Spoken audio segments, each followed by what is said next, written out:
Imagine you're a gladiator at a coliseum and all you're given is this knife. Not a sword, not a mace, not a bow and arrow, just this knife. What are you gonna do? Well, chances are you're probably gonna get pretty good at using this knife. Yesterday, my jiu-jitsu coach picked me up and said, I am going to give your jiu-jitsu game an upgrade. You don't have to know anything about jiu-jitsu. I will tell you that my particular method of attack is called the coyote guard system. Don't worry about it if you don't understand what that is or what half guard or any of the terminology I might use are. I perfected this. I shouldn't say perfected because I'm still perfecting it, but I took it to such a level where it's very threatening. Even a higher level belt has to respect my method of attack. Now the problem is there's a breaking point. I can only go so far with it. It's predictable. They know what my setups are. And my coach knows this. And he's let me develop this system over, I would say 2 years now, maybe longer, definitely longer.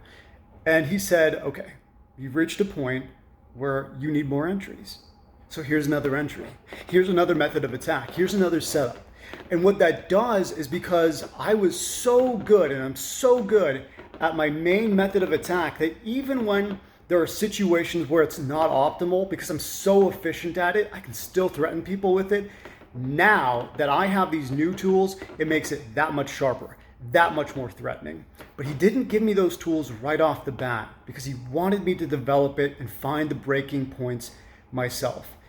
Now, I tend to see life and business through the parallels of jiu-jitsu. If I was a cigar manufacturer, I'm sure I could only see the mysteries of the universe through a finely wrapped Cuban cigar. But such is not the case. I do jiu-jitsu. When I was coming up as a copywriter, I did not have the luxury of picking clients with a strong offer, with a fully built out funnel, with all the components of a marketing funnel and sales process in place. And that sucked. Straight up, it sucks. If you're a freelancer on the come up, that sucks. But there is a good thing it does for you. Whether you're offering copywriting or media buying or whatever your skill happens to be, if you only have that skill and you can't rely on the other parts of that funnel, mainly the offer, the market that you're in, that means, in my case, the copywriting had to compensate for those weak areas. And so it pushed it to its breaking point. And now I understand this is the limitation of my copy. Even if I'm an A-list copywriter, I cannot proceed unless I have an offer in place, unless I have traffic in place, unless the market is correct and the people that we're marketing to have money to buy the product.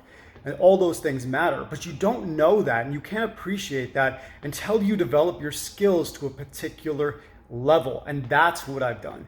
And just like jiu-jitsu, where my coach sees me get to that level and says, okay, you got one knife, here's another knife. They're blocking your attack. They think it's too predictable. They know it's coming. Well, here's another knife. So if they block high, you slip in underneath and stab them in the gut. And that's not exactly what we're doing with copywriting and marketing, but I think you understand the parallels. If you put constraints on yourself, you're naturally going to take the limited resources that you have and make the best out of them. Well, that's food for thought this Sunday. I got a shower and I'm going to go eat some lunch.